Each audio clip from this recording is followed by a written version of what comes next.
Okay, dear students, um, under the challenges of human resource development, all types of people of all areas, like that women, Dalit, differently abled people, suppressed, backward society, people of Kanali zone, the people of remote area, privileged, are not addressed well. So it is the great problem, challenge of human resource development. Similarly, the fourth one is there is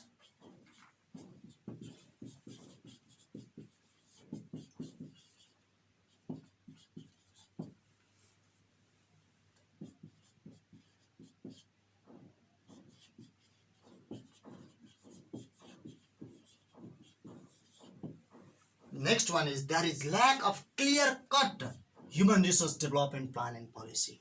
This is another challenge, it is another demerits of human resource development. Dear students, these are the some possible questions that are asked from this lesson, human resource development. Now we come to the next lesson. Yeah, the second lesson is SDI, Human Development Index. Earlier, we talked some possible very short answer questions that are asked in the SE examination, but today we are talking short answer question possibly asked in the SE examination.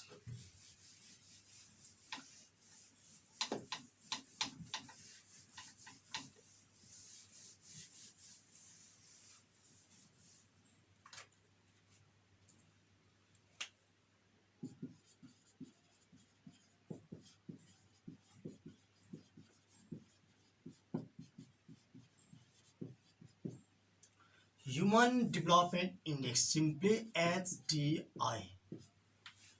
Earlier, in the previous class, I gave you some definitions of HDI, and today I'm going to give some possible questions that are asked from this lesson. Very importantly, frequently asked question is what are the purpose of measuring HDI? Yeah? Purpose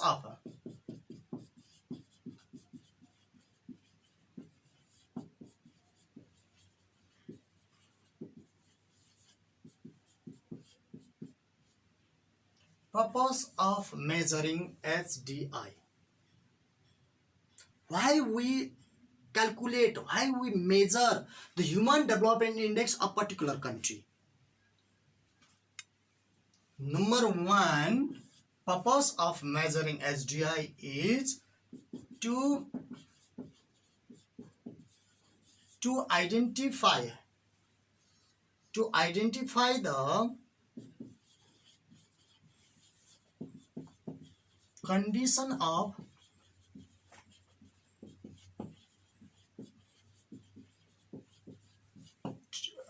to identify the condition of human development, to identify the condition of human development of a particular country. This is one of the major purpose of calculating or measuring HDI. Similarly, next one is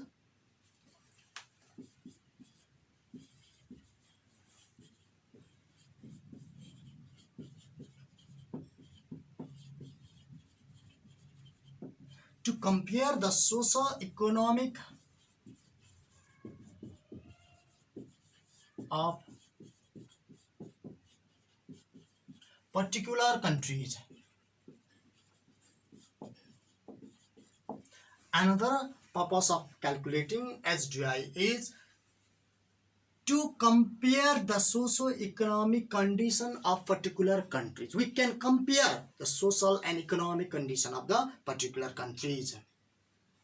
Similarly, next one is to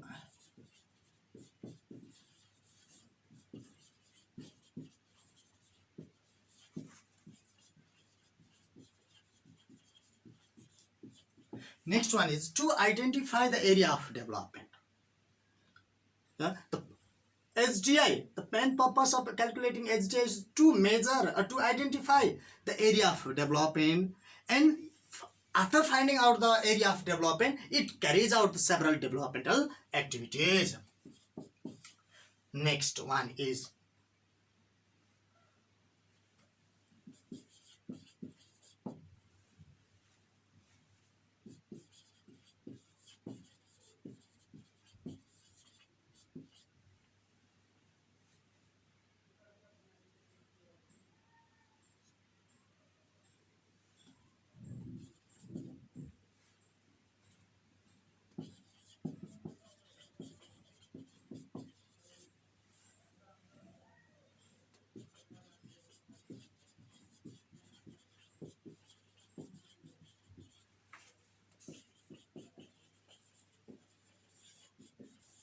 okay. Next one is to set the future goal of the country. Yeah, to make the future goal of the country and prepare the plan as per the goal, as per the set goal.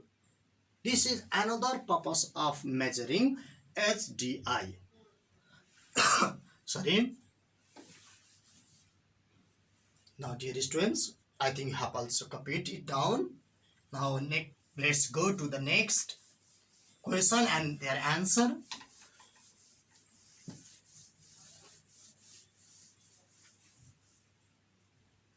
Now, in the world, yeah, some countries are well developed, some countries are developing, yeah, and some countries are not developed yet, need to be developed. Some countries are in the progressive paths, they are in the path of development, like Nepal today, it is in the path of developing country. It is in progressive form.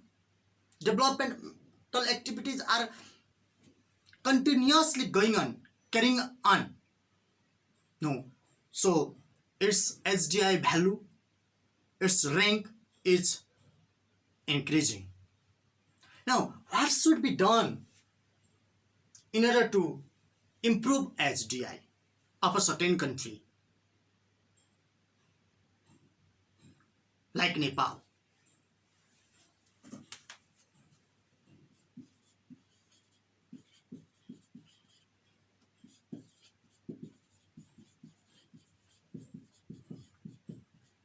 Measures to improve HDI. What can be done in order to improve HDI of a certain country? Let's say like Nepal. What would be our role to improve the HDI? Need to add some points. Measures to improve HDI. First and foremost, sectors to improve HDI is health.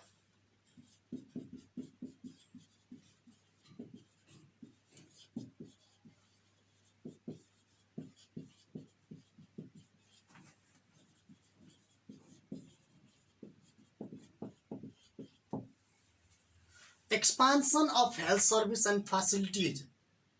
If we expand health service and facilities, obviously developmental work of the country or development of the country is possible. Rapidly goes on. Similarly, proper utilization.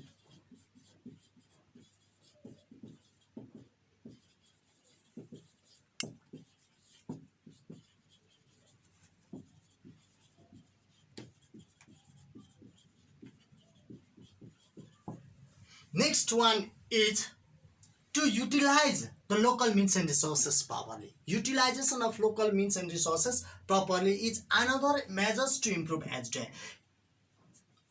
Our habit. Let's say in the context of Nepal, yeah, we imported many more raw materials, ready-made goods, or the manufactured goods from the foreign country. But if we utilize our local means and resource at local level, If we utilize to produce the goods or the any service within the country, we need to utilize the locally available materials, locally available resources. If we do so, yes, local resources are properly utilized, local people are employed, and the developmental activities of the country goes very smoothly. Similarly, third one is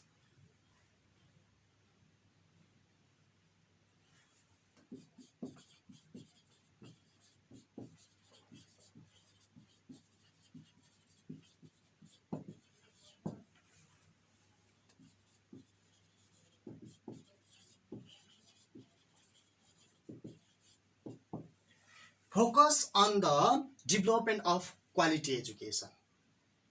See, if we focus on the development production of the qualified manpower, market gets the qualified required manpower. If market gets the required manpower, production is very easy. So we need to focus on the quality education for the production of the qualified manpower, skillful manpower, or for the manpower for long-term need. Similarly, generation of generation of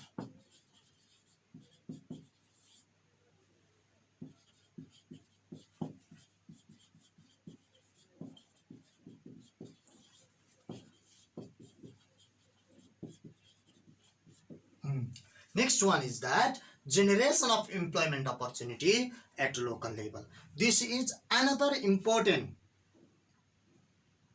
measures to improve the HDIA of a certain country. So if we do so, yeah, we can very easily improve the human development index of our country too. So, okay, dear students, now we come to the third lesson, that is regionalism, concept of regionalism and federalism.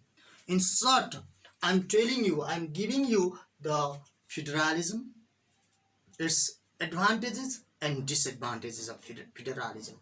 Mostly asked question is that what are the good aspects of federalism and bad aspects of federalism. Dear students, here some logical question may ask to you.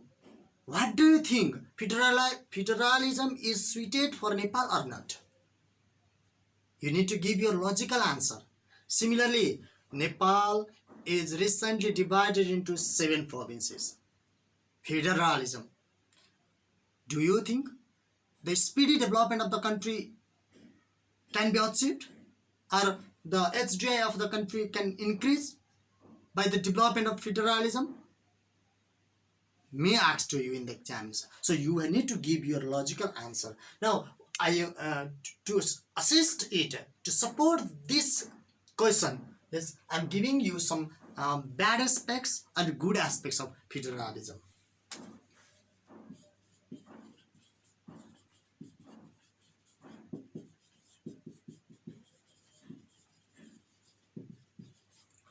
Good aspects of federalism means advantages of federalism.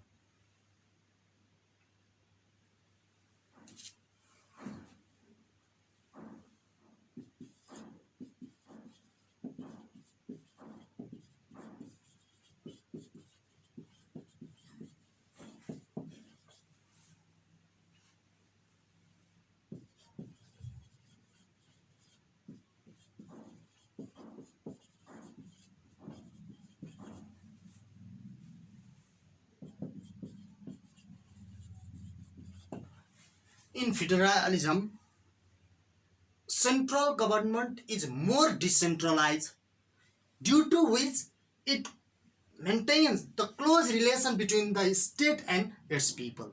State government or the provincial government and its people. Another one of the very important good aspects or advantages of federalism is to maintain the close relation between people, state and its people. Similarly, second important aspects of federalism is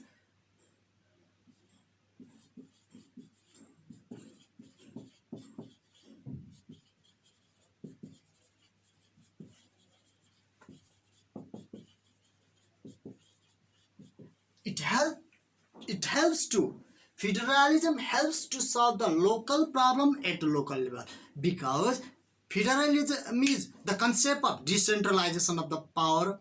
If the central government is decentralized, local problem are hard and solve it very easily. Similarly, third one is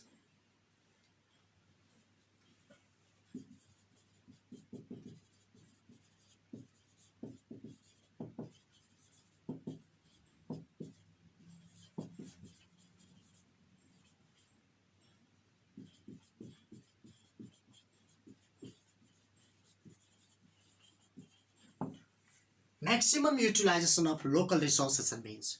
Another important aspects of federalism is the maximum utilization of the mobilization of the local resources and means, in which local people are employed.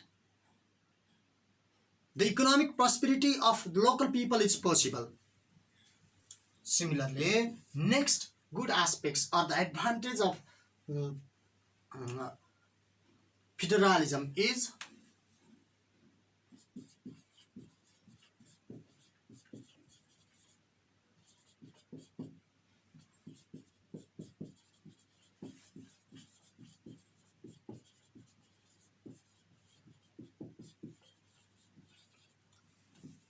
promote local art, culture, and cultural heritage.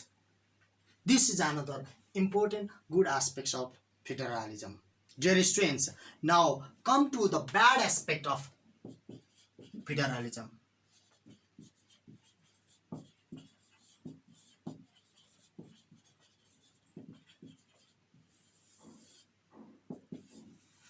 Though there are many more advantages of federalism, there are some disadvantages, demerits of federalism too. So I request you to copy down some demerits or bad aspects, yeah, of federalism.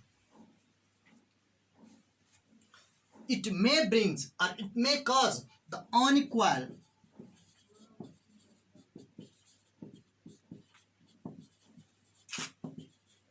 distribution of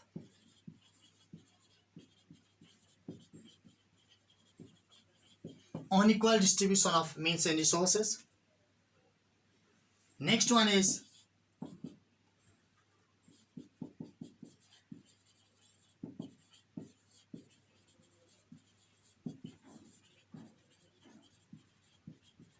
expensive form of government. It is central power is decentralized to the local area, in which more and more government are formed. Previously, before federalism, only central government was there.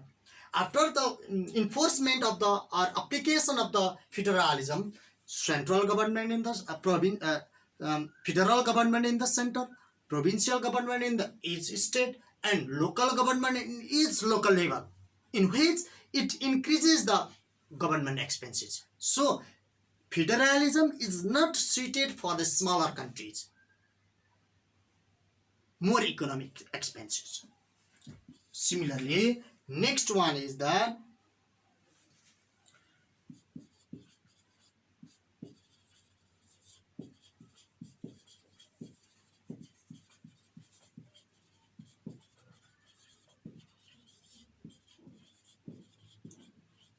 there may be the misunderstanding between the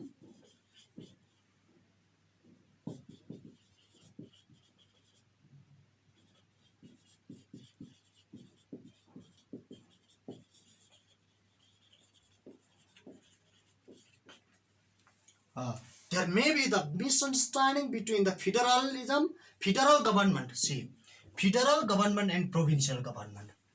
Once provincial government may make up one plan and policies, plan and programs, implement it in this way, but it may not be accepted by the federal government. So it may bring the conflict or misunderstanding between the federal government, means central government, and the provincial government, state government. And next one is that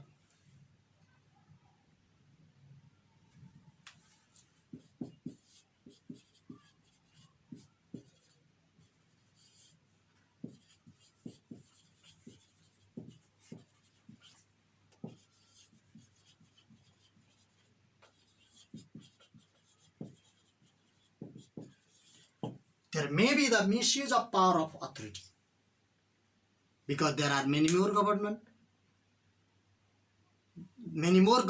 representatives. So there will be there is high chance of misuse of the power of authority. Okay, dear students, these are some good aspects and bad aspects of federalism. Now we come to the end of this lesson, concept of regionalism and federalism, and possible question that is asked in the examination is this. And beside it, I already told you, is federal government or federal system or federalism, yes, good for Nepal? Give your logic. How the Nepal is divided into different federal state? Give your logic. Are you satisfied with the division of the federal state? This division. Give your logic. Why still province number 1, 2 and 5 are not named? Why there is conflict in naming before this province? These are the questions, possible questions asked in the examination. So if such questions are asked in the examination, very clearly you need to give your logic. Yeah, your logic may not be accepted, but give your logic. Here you are asked to give your logic, not the 100% accurate answer. Just it is asked your logic. Dear students, next week, tomorrow we will discuss over some short answer question, possible short answer question from the provinces of Nepal. So from here I request you, if you have any problems, yeah, regarding the social, economic, cultural aspects of several provinces, formation of provinces, please come to the contact and help to solve the problem. Okay, this much for today. Thank you, class.